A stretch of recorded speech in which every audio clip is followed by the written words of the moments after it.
अस्सलाम वालेकुम जी, Jawad Hafeez, stock market expert, life and business coach, आपके साथ एक नई वीडियो में। सर, हमारी upcoming learn to invest in Pakistan stock exchange की वर्कशॉप इंशाल्लाह ताला 19 दिसंबर 2021 संडे शाम 8 बजे से रात 10 बजे तक जूम के ऊपर पूरी दुनिया से आप इसे अटेंड कर सकते हैं। पाकिस्तान के किसी शहर, गांव या कस्बे से या दुनिया के किसी भी मुल्क से आप इस वर्कशॉप में हिस्सा ले सकते हैं। 2500 रुपये इस वर्कशॉप की फ़ी होती है, जो कि आप ऑनलाइन भेजते हैं।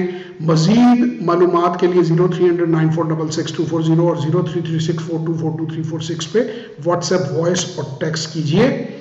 पाकिस्तान स्टॉक एक्सचेंज में सरमायाकारी करना सीखें, अपना मुस्तकबिल संवारें और जो अपने बच्चे हैं उनको भी ट्रेन करें।